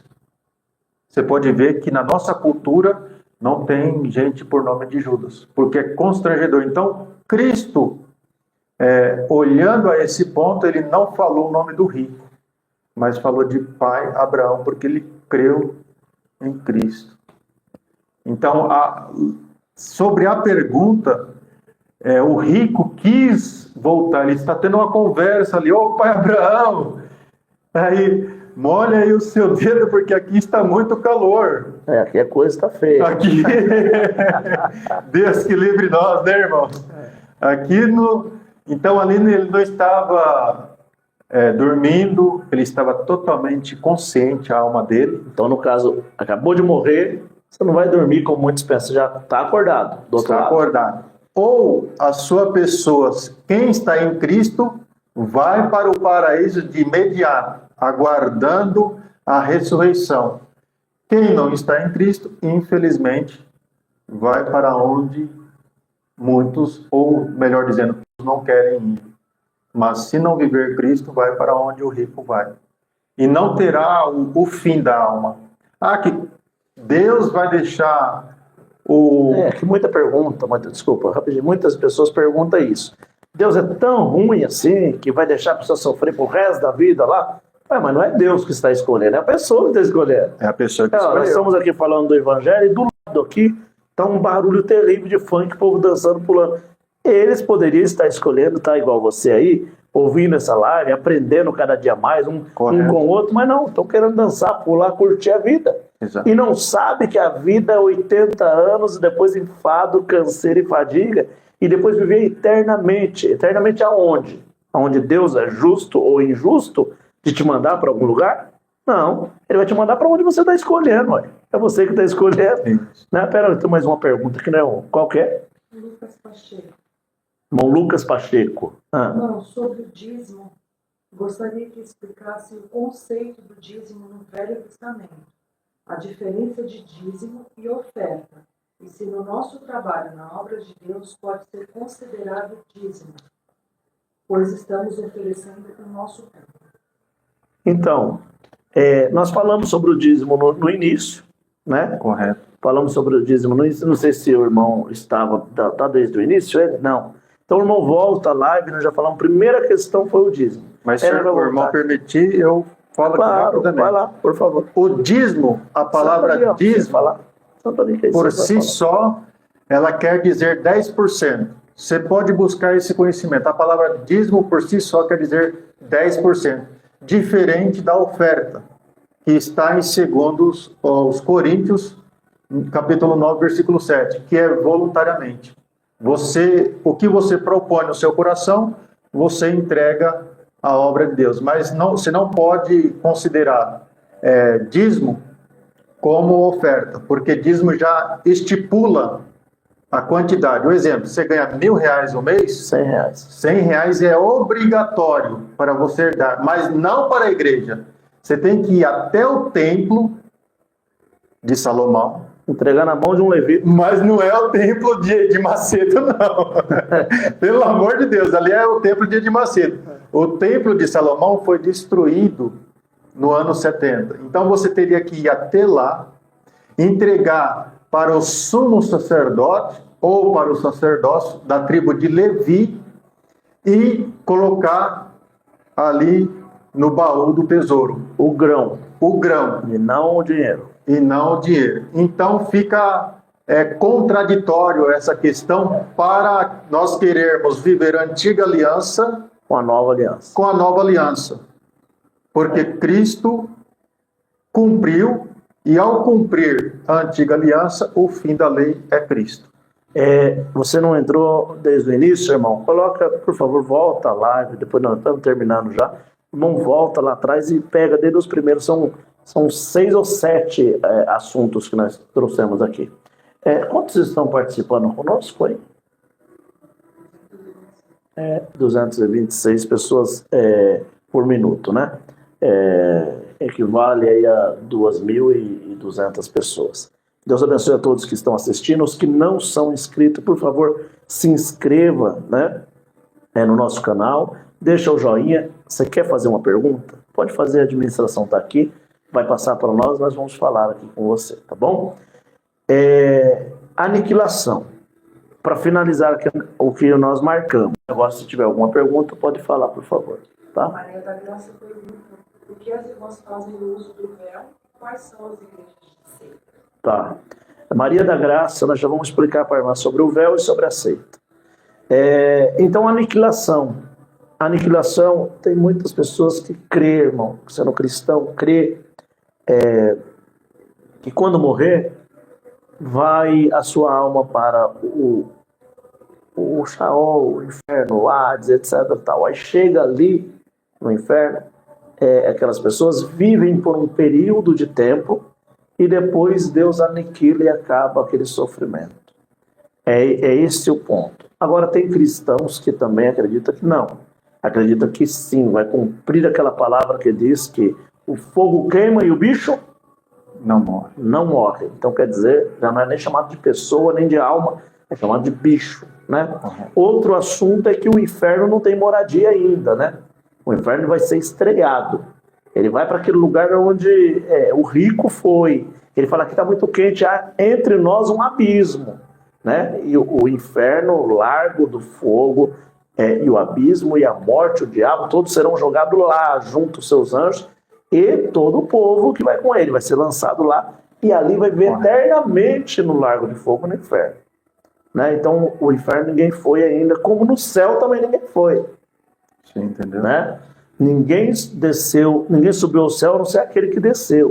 Aí alguém pergunta agora para nós, irmão Marciano, mas como? Elias não foi levado ao céu na carruagem de fogo? E Enoque não foi também transladado para não ver a morte? Andou com Deus? Como? Para onde que eles foram? Claro, irmão. Deus é um grande arquiteto.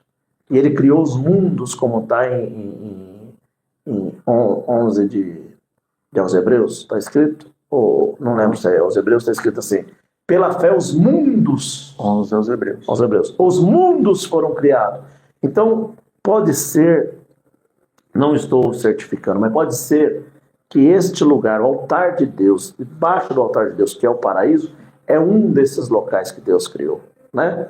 e esses amigos de Deus foram ter com Deus, né, de um local reservado, porque a palavra fala que não entra carne e nem sangue. E pode ver que eles estavam tão em espírito que foram transladados, que quem apareceu lá na transfiguração de Jesus? Moisés, né, que morreu, Moisés morreu, mas apareceu vivo ali, certo? E Elias, certo? Moisés e Elias. E Elias não morreu, mas foi também transfigurado, como o apóstolo Paulo fala. Nós vamos transformar desse corpo para um corpo incorruptível nas nuvens, em glória. Então, nós estamos falando de um sobrenatural de Deus, certo? Sobre esse assunto que nós estamos falando de aniquilação, quer falar alguma coisa? Vamos para a pergunta da irmã. Sobre a aniquilação, entra em contradição, irmão, se eu creio na vida eterna e falar que o inferno não é eterno. Se fosse assim, eu não estaria totalmente convencido de viver Cristo na terra, mesmo sendo pecador. Não dia após dia vivendo na prática do pecado. Não, isso não.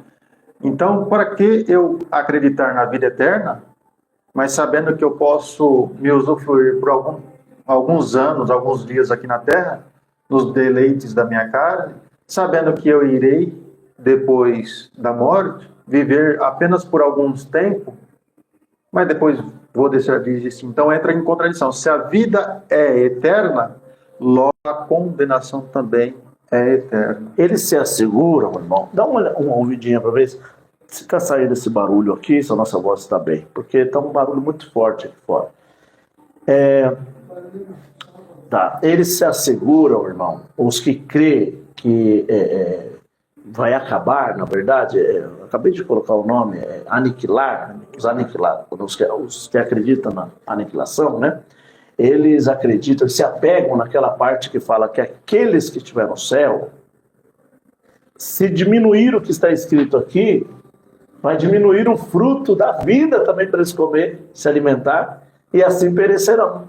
Acabará assim. Então eles se apegam nessa parte que está escrito. E aqueles que aumentaram o que está escrito, aumentarão as suas pragas na sua vida.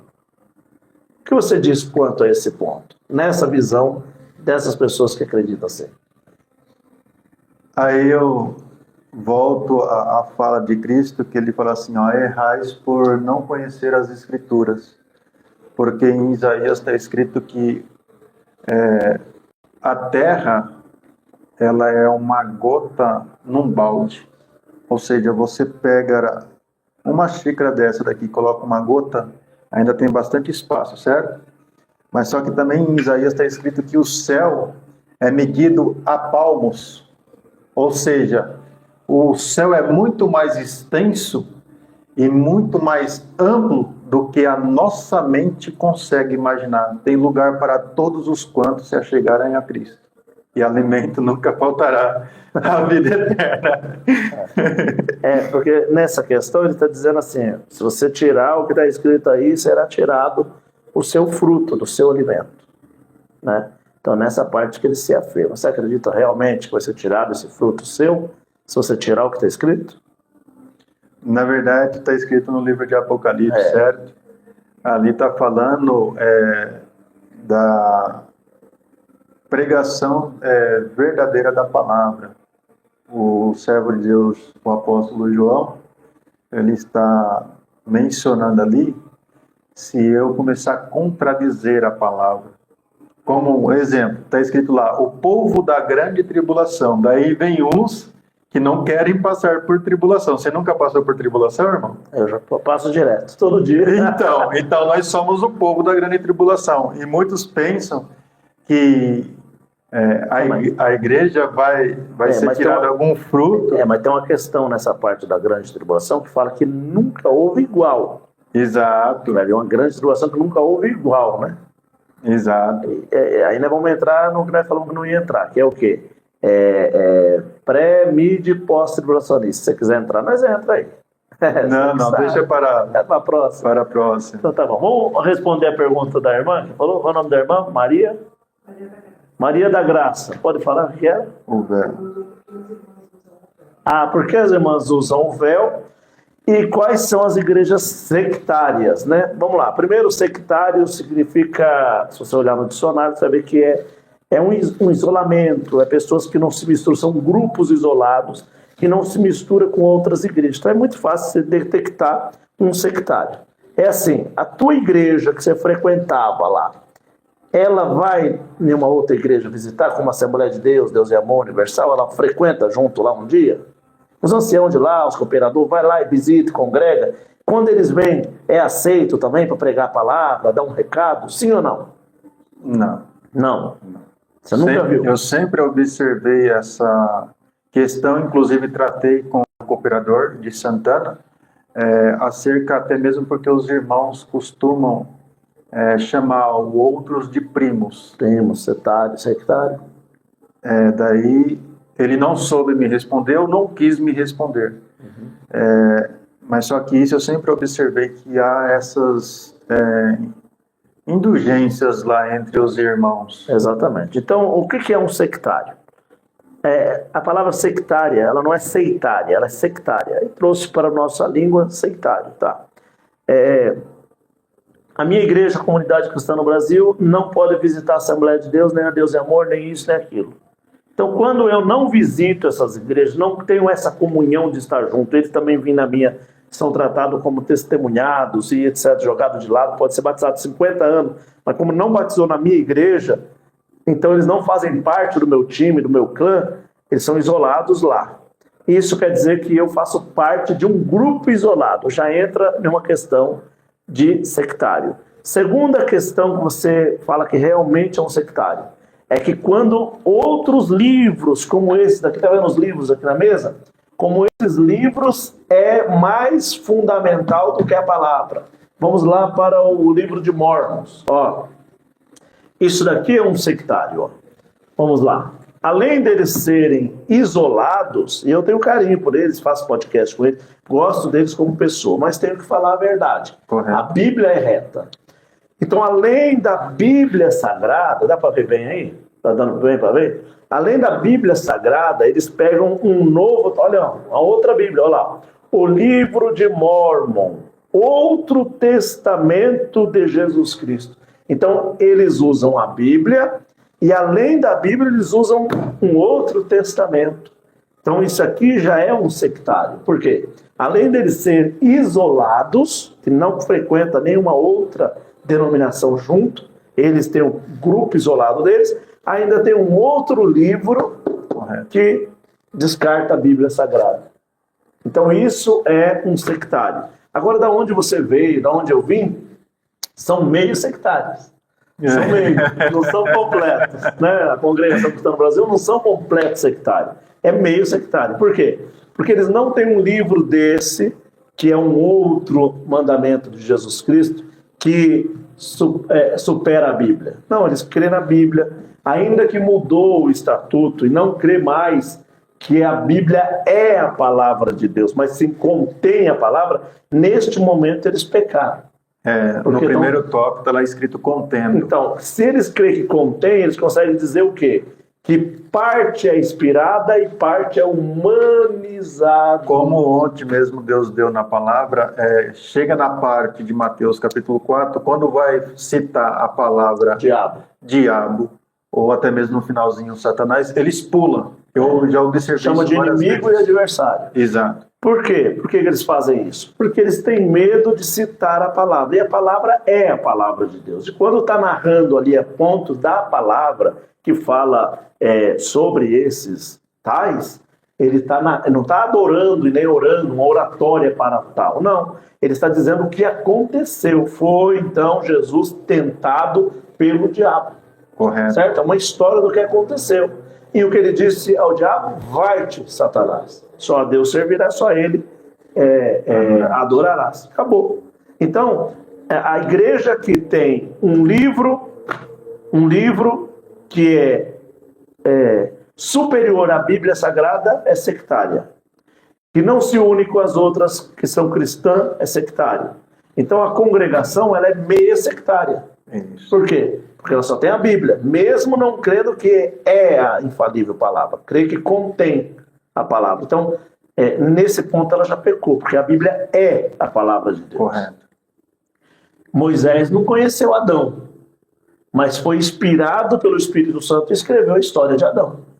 Você entendeu? Então, se eu creio que contém a palavra, eu vou falar, rapaz, ele contou uma história lá que cobra fala, irmão. Já viu cobra falar? Claro que não. Aí entra no ateísmo, que passa de 1 milhão de ateu. Por quê? Porque eles me mostram aí a cobra que fala aí, porque eu quero ver a cobra que fala, que eu vou acreditar na Bíblia. Então, quando um cristão ou uma igreja séria, igual a Congregação Cristã no Brasil, vem a público falar que não é a palavra, mas contém a palavra, ela está dando uma margem para os ateus dizer o quê de nós? Que a Bíblia não foi inspirada por Deus, que é parte humana escrita. Claro, 40 autores diferentes, 40 pessoas diferentes escreveram a Sagrada Escritura, 66 livros, certo? Correto. 66 livros dentro da Bíblia Sagrada. Eu, Isaías, creio que a Bíblia é a palavra de Deus e ponto, acabou. Glória a Deus. Segundo, sobre o véu. Vamos lá, o que você fala sobre o véu? O véu, irmão, Aproveita o tópico também sobre o véu e responde junto do Kleber Pereira. Ele pergunta se é obrigado usar terno nos cultos. Tá, terno também, uso e costume, mas vamos lá. Vamos começar pelo véu, depois o irmão Kleber, Deus abençoe o irmão Kleber, fez a pergunta aí. Nós estamos com quantas pessoas participando? 268. Então, por minuto, isso deve estar uns 2.600.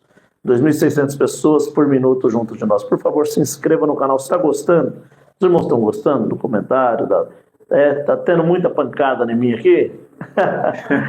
Tiver muita pancada em mim, vocês vão de uma. Pega leve com o santo é de barro, né, irmão? Pelo amor de Deus. Tem muita gente batendo em mim aí? Não, ufa, graças a Deus. O santo é de barro, bate menos aí que a coisa está apertada aqui, tá? Tem pergunta, olha que beleza, tem bastante pergunta. Vocês estão gostando desse quadro que eu trouxe aqui no canal? Quero trazer mais irmãos que conversam da palavra. Se você estiver gostando, escreve agora aí que eu quero saber sim, tá? Sim ou não? Estão gostando? Vamos conversar mais um pouco. O véu. O véu, irmão. Vamos lá para Coríntios, explica um pouco sobre Coríntios aí. A única passagem, irmãos, definida de como a mulher deve se comportar nos cultos ou quando se ajuntar para orar, isso está claramente lá em 1 Coríntios capítulo 11. Mas uns pegam que falam que é apenas um costume, que tinha o templo de algumas sacerdotisas ali, que eram meretrizes, e quando ela se convertia, eles vão dizer que ela teria que cobrir-se com o véu, porque Paulo só deixou esse ensinamento por Deus, pelo Espírito Santo, só para essa comunidade de Coríntios. Mas se eu pegarmos somente por essa visão, irmãos, eu começo a entrar em contradição com outras partes. Por quê? Jesus Cristo falou assim, ide. No original é indo. É pregar o evangelho a toda criatura. Se eu pegar esse ponto e me referir que era só para aquela época e só para aquele povo, então não é para nós, gentios. Nós nem vimos pessoalmente Cristo e nem ouviu ele com os nossos próprios ouvidos, é pela fé que o seguimos, que é um fato a vida de Cristo na terra. Então o véu, se você orar, é um sinal que o versículo-chave está no versículo 10, que lá está escrito assim, portanto a mulher deve ter sobre a cabeça sinal de poderio aos anjos. Aí eu pergunto para os irmãos e as irmãs que estão me assistindo, eu nunca vi anjo mudar. Gabriel já deixou de ser Gabriel algum dia? Querubim já deixou de ser querubim algum dia? Até porque quando o Senhor Jesus Cristo usa o termo Satanás opositor, ele está se referindo ao próprio querubim ungido, a esse que recebeu esse título de Satanás opositor. Você é oposto a mim, você preferiu ser oposto. Então, quando a mulher se cobre para orar, é um sinal de poderio aos anjos. Esse é o versículo chave. Porque aqui ele faz uma pergunta retórica. Ou não ensineis a própria natureza o varão ter cabelos crescidos? Eu posso ter cabelos crescidos, irmão? Igual de mulher? Posso usar o cabelo até na cintura? Só se for um nazireu. Exato. Só se for um nazireu, um homem isolado. Pode ver, o mesmo Deus, só um minutinho, segurar aqui. A administração está marcando o seu pedido, você está falando, perguntando, nós vamos tentar tratar o assunto. Então, faz o pedido, a pergunta, aí a administração marca a pergunta, fica mais fácil da gente explicar, tá bom? Marca, por favor. A pessoa faz a pergunta relevante, a gente fala. A ordem de Deus é que o homem não tenha cabelo crescido. Mas como que o mesmo Deus depois diz para Manoá não colocar navalha, não cortar o cabelo de Sansão? E a força estava no cabelo crescido. E a mesma coisa falou para Eucana e para Ana, para Samuel ter o cabelo crescido. Por que você acha essa controvérsia? Por que você acha isso? Sendo nazireu, tem que ser assim. Que já lá no propiciatório, que está 603 leis, tinha a lei dos nazireus. Mas como já dissemos aqui que o fim da lei é Cristo, então hoje, na graça, não tem mais a lei do nazireu, mas a lei do servo obediente. Maravilha. Então não é que o seu cabelo crescido, a sua barba crescida vai te ofender a salvação. Não, nada a ver. Mas você vai entender que igual o irmão falou, cada país tem um ritmo. É a mesma coisa, chega na Escócia, um irmão escocês vai atender o culto de saia. Porque lá o ritmo masculino é usar aquele saia. Na nossa visão aqui ocidental, aquilo é uma saia. Chega lá para eles, não é saia, é uma vestimenta masculina. Vai olhar para ele, meu Deus, vão ser de saia.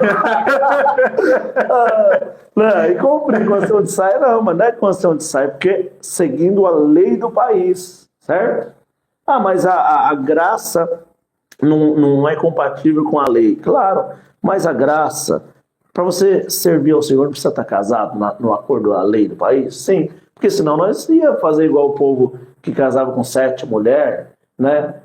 Casava com a mãe, igual o rei casou com a mãe, igual as 2 filhas de Ló teve filho com o próprio pai, né? Então, nós estamos em Cristo, portanto, existe a lei do país. Qual? Culto até 10 horas, porque passou das 10 horas da lei do psil, você vai tomar uma multa, Então, existe sim parâmetros, né, da lei. Então, por que nós não usamos barba? Porque o nosso país aqui, tanto faz você estar de barba ou sem barba. Então, nós aderimos um estilo do irmão Luiz Franciscão, que veio da Itália, que é sem barba. Aí aderimos isso. Então, um pegou, outra pessoa passou de pai para filho e ficou desse jeito. Mas é pecado, irmão, usar barba? Não. Aí o irmão perguntou sobre o paletó. Tem que ir de terno e gravata na igreja? Não tem isso. Com a salvação, não. Mas é um jeito da igreja uniforme. É uniforme, todo mundo de terno e gravata, você vai de bermuda? Todo mundo de terno e gravata, de coerência. Então, aí você vai sentir uma mosca branca. Você vai sentir uma mosca branca, todo mundo aqui de social, elegante, terno, gravata, camisa social. Aí eu chego lá de qualquer maneira, não. Às vezes uma calça jeans, uma camisa polo, tudo bem, não tem problema, não influencia nada na salvação. Certo. Portanto, vai estar todo mundo de terno e gravata, só você lá, depois você vai ficar meio assim. Agora, se você se sente bem assim, pode usar tranquilo assim. Só que a regra da igreja é que o irmão que levanta para atender um culto ou pregar uma palavra tem que estar uniformizado. Se você é um policial, chega com o sapato sujo lá, bota suja, você leva uma advertência. Chega cabeludo para você ver. Quando você chegou na base cabeludo, o seu superior fala assim, é o seguinte, você não cortou o cabelo, você tem o dia de hoje de folga para cortar o cabelo, uma advertência. Leva essa advertência e vai cortar o cabelo. Você chega com a farda Aí você vai, em vez de colocar a farda, você coloca uma outra roupa e vai entrar na viatura para trabalhar? Não vai. Então, se nós seguimos a lei do país num trabalho, por que não podemos seguir a lei de uma denominação? Se você está gostando da comunidade cristã no Brasil, anda segundo o conselho da comunidade cristã no Brasil. Agora, feriu a palavra, sai correndo da comunidade cristã no Brasil. Até porque antes mesmo de fazer parte com o nosso irmão Isaías, na comunidade cristã no Brasil, eu já tinha aproximadamente uns 30, 40 dias congregando com os irmãos da Assembleia. Mas eu não me adaptei, congrego até hoje, inclusive domingo estarei lá, com um servo de Deus que me convidou, mas eu não me adaptei à liturgia. Mediante a liturgia. Eu estou mais voltado a pegar o inário, cantar os hinos sacros do inário e voltado ali naquela liturgia. Não porque eu já vim para essa liturgia, é que é uma liturgia mais voltada a Deus, onde não tem hinos gospel misturado ali com os dois, um ou dois hinos do inário deles. Se eles ficassem só no inário, não misturasse com o hino ali gospel nos cultos deles, para mim estava tudo ok. E também na oração. Eu entendo que quando um ora, o outro analisa, julga a oração, para que no término da oração ele possa dizer amém. Certo? Então lá é quando um começa a orar, aí ambos começam a fazer a sua oração. Lógico, Deus conhece todos os espíritos, sabe todas as intenções ao mesmo tempo. Deus é Deus. Mas eu não consigo falar amém no término da oração lá, porque todos os horários... o apóstolo Paulo fala sobre isso daí, né? O apóstolo Paulo falou o quê? Convém que quando um fala, os outros julguem. E quando o segundo é revelado, que o primeiro se cale. Exato. E se o terceiro é revelado, que o segundo e o primeiro se calem. Então, agora imagina o irmão, fala glória, eu falo glória aqui. Não, faz a sua oração, eu faço aqui, vai lá. Senhor Deus, meu Pai, Senhor Deus. Virou uma bagunça. Não que eles fazem bagunça, mas perderam a ordem do culto. Agora, o irmão não aprende, nem eu, nem o irmão cresce, nem eu. Então, se eu vou orar aqui e você vai ouvir, aí você vai falar para mim: Senhor, graças te damos por esse culto que o Senhor tem feito na nossa vida. Por tudo, no nome de Jesus, bendito para sempre. Fala aí. Amém. Amém. Satanás, muito obrigado pelo esse culto que você preparou para nós. Você vai falar amém? Não, porque julgou, falou: opa, peraí, saiu fora da linha palavra. O cabra, em vez de agradecer a Deus, agradeceu o Satanás. É assim, porque o julgamento é esse, não julgar, aquele irmão estava na carne, não é isso não. É julgar as palavras, do conhecimento do que está sendo falado naquele momento, né? Então, alguns irmãos perguntaram aqui, dá uma lida, começa pelo primeiro, é que eu não vou conseguir chegar, essa letrinha é muito pequena.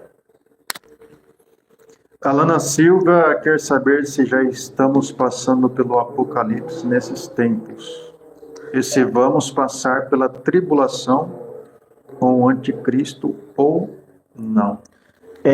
Esse assunto nós não vamos falar agora, porque nós vamos marcar uma segunda live e eu quero que vocês participem, que nós vamos falar sobre pré-mídia e pós-tribulacionismo, que é isso daí, a escatologia, e vamos falar sobre calvinismo e arminianismo, tá bom? Certo. Então esse assunto, irmã, nós falamos que nós não vamos falar porque é um assunto que vai abranger bastante teoria, né? Precisa aqui de entrar, né? Porque não dá para fechar a conta, chegar e falar assim, é isso, não dá.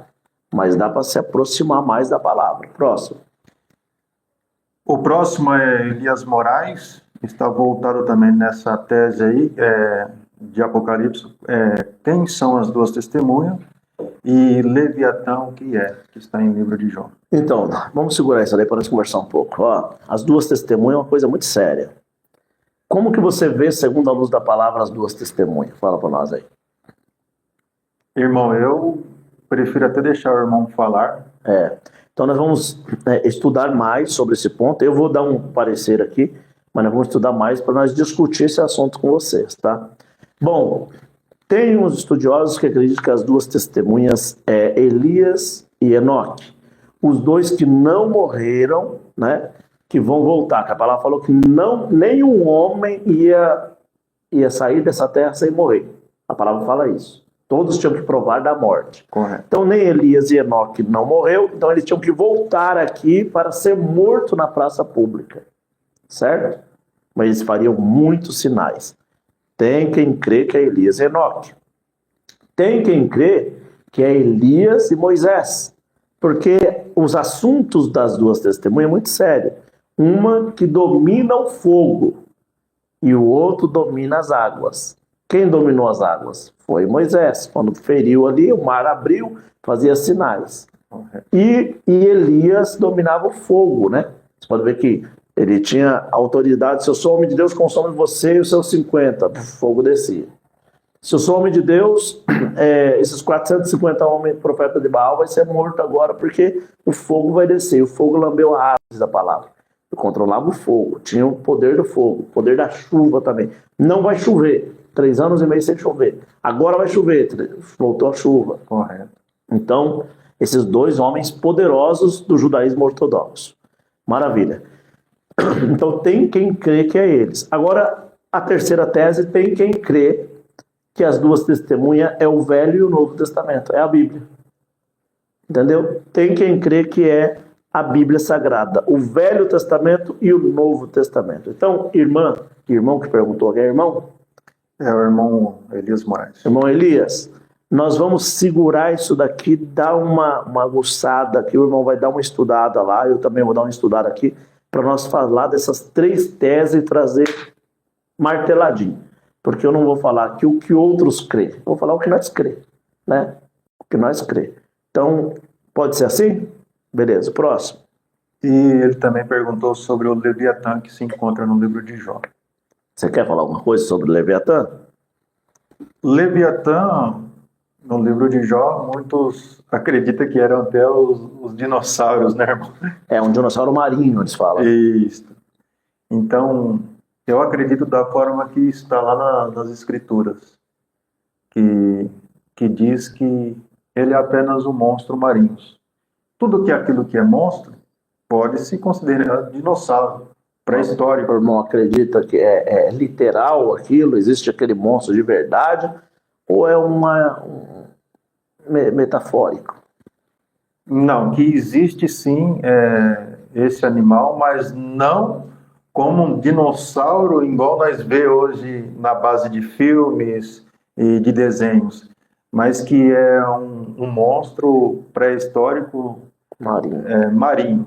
Como existe hoje até mesmo animais que nós não chegamos ao conhecimento aí marinho que às vezes surgem. Entendi. Maravilha. Eu, sobre o Leviatã, eu também acredito que pode ser sim literal, né? Porque existe muitas espécies que ainda não foram ainda descoberta, né, falado. Sempre está aparecendo animais aí, os biólogos falando. Principalmente lá na Antártida, onde tem a geleira, tem pré-histórico ali. Correto. Com tecido e tudo, e dizem que se descongelar aquilo lá, eles até vivem. Tem doido para todo. Para o próximo. E a terceira aqui é do Arli Teixeira. Quer saber onde está escrito que a palavra é revelada? Não, isso não está escrito. A palavra não está escrito que é revelada. É só essa, acabou? Isso. A palavra não está escrito que é revelada, mas está falado que ela é divinamente inspirada por Deus. Exato. Por divina inspiração, Deus revelou Gênesis, Êxodo, aí viveu aquele tempo, né? Aí ele viveu Levítico, Deuteronômio, Números e vai embora, né? Agora, a revelação de Deus é um dom. Isso. É um dom. Que nós não estamos aqui na comunidade cristã no Brasil preocupados com vãs revelações. Nós estamos preocupados na luz da palavra. Se você não assistiu o culto de ontem, eu peço que você volte aqui no meu canal, assista o culto de ontem, o irmão Marciano pregou. Ele pregou uns 30 ou 40 minutos, dentro da palavra, sem fugir da palavra. Porque tem que ter texto, contexto, para não criar nenhum tipo de pretexto. Então, existe a revelação, que nós cremos na revelação, né? Cremos na revelação. Mas nós estamos focados no cristocentrismo da própria palavra. E a revelação da palavra nada mais é do que a Bíblia. Se hoje, um exemplo, ler Salmo 23, vamos supor, eu leio Salmo 23, vou explicar, segundo a medida que Deus me deu. Mas a exortação minha será diferente de outro irmão que vai ler a mesma palavra, vai fazer a mesma explicação com mais ou menos entendimento. Quem tem mais entendimento coloca mais alimento na mesa. Quem não tem, foi a medida que Deus deu para ele. Mas a exortação vem abrangendo a necessidade naquele momento para consolar a igreja. É isso que chamamos do fundamento da revelação. Por quê? Porque isso não é de nós, seres humanos. Está aqui aberto aqui, ó, no assunto do véu.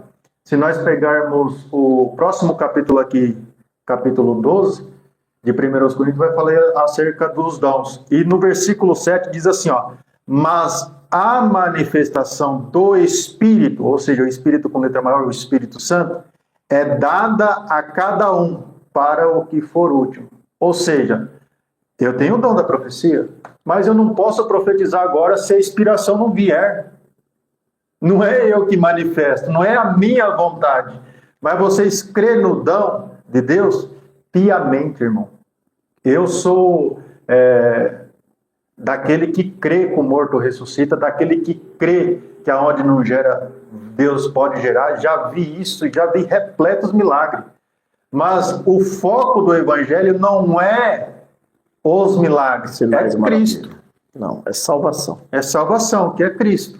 Mas nós cremos piamente no dom de Deus. Glória a Deus. Eu acho que finalizou. Os irmãos que gostaram, Deus que abençoe. Irmão Marciano, muito obrigado por ter dado esse tempo aí para nós falarmos um pouco, explanar alguns assuntos, e quero fazer mais vezes. Agora a próxima vai ser esse daí, irmão, marca lá certinho, sobre as duas testemunhas que nós vamos falar, sobre o pré-mid pós-tribulacionista, tá?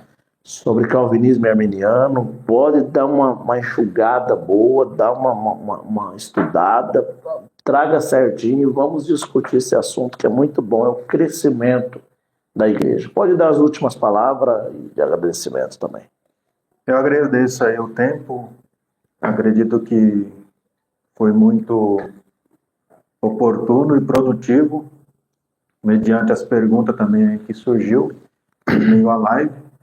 E estamos sempre, irmão, na mesma comunhão com a Igreja de Cristo, que não é o CNPJ, não é aí placa, mas sim que a Igreja de Cristo é aqueles que estão voltados a conhecer a Cristo a cada dia.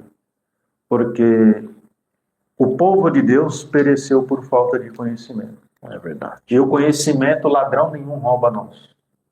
Então que buscamos um tesouro no céu, onde o ladrão não mina e nem rouba.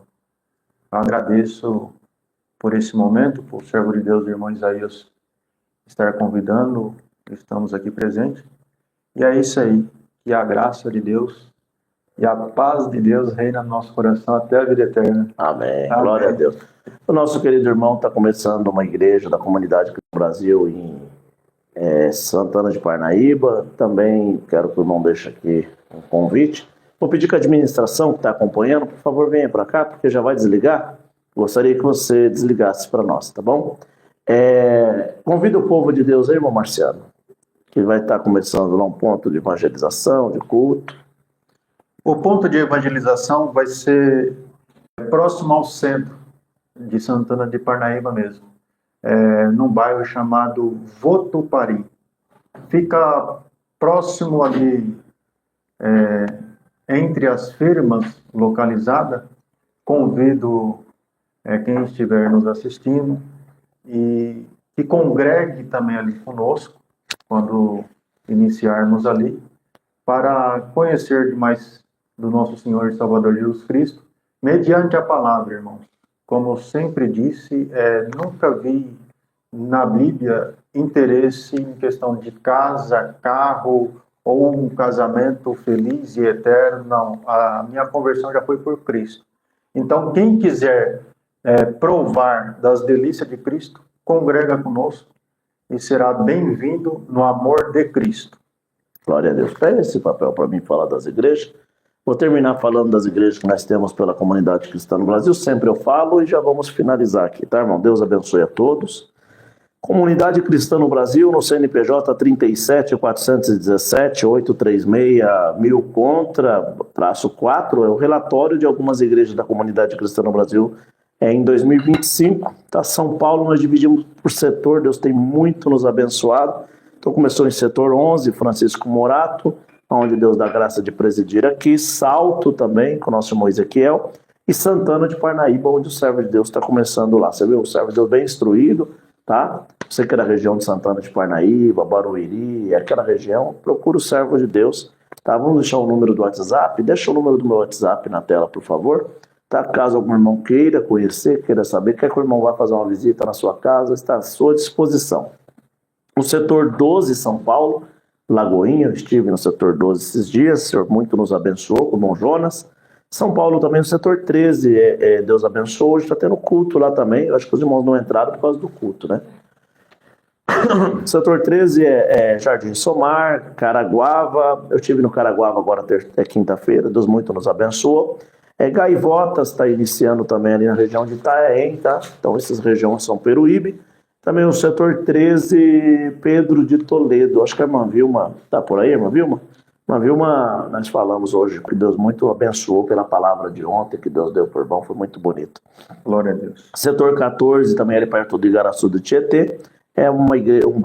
Uma cidade chamada Mineiros do Tietê, está iniciando o trabalho da comunidade. Setor 15 também temos em Sorocaba e Iperó. Você que é da região sorocabana, Deus abençoe os irmãos. Tem Sorocaba e Iperó, tá, irmão? Temos também no setor 16, em São Joaquim da Barra, alguns irmãos entraram aí no setor 16. Setor 16, Miguelópolis, São Joaquim da Barra, Miguelópolis no Vereda também. Setor 17, alguns irmãos, 17 entrou? 17, Colina, nosso querido e amado irmão Paulo Ezevite de Colina. Minas Gerais, temos a comunidade cristã no Brasil em Betim, Minas Gerais e Itaúna. Temos em São João Nepomuceno, Minas Gerais, São Sebastião da Vargem Alegre, Lavras, também Munhoz, Minas Gerais. E agora está começando... irmã Vilma, tá. Deus abençoe. Está começando, Deus abençoe, irmã Vilma, obrigado, está sempre conosco. E está começando também a comunidade cristã no Brasil em Machado. Preciso até anotar aqui, tá? Machado, está iniciando lá. Irmã Vilma, prepara um queijinho aí, prepara aquele docinho, que daqui a um dia nós vamos chegar por aí, tá? Aquele docinho gostoso que a irmã preparou para nós, prepara o queijo também, coisa boa. Então, Paraná. No Paraná nós temos em Curitiba, Areia Branca dos Assis e também Fazenda Rio Grande, no Paraná, tá? Região do Paraná. Brasília, Sobradinho, nosso querido ancião, irmão Gesmiel também de Sobradinho. Piauí, começamos ali em Picos, o Senhor tem nos abençoado no Piauí.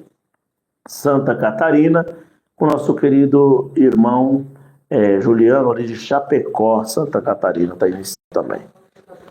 Oh, glória a Deus, irmão falou que já está no jeito. Então tá bom, Deus abençoe a todos, muito obrigado a todos os irmãos. E eu quero fazer esse quadro mais vezes, trazer irmãos com instrução da palavra e nós crescermos juntos, né, na graça e no conhecimento. Ó, beijo no coração, ora por nós e juntos seremos mais fortes. Paz de Deus a todos. Amém. Amém.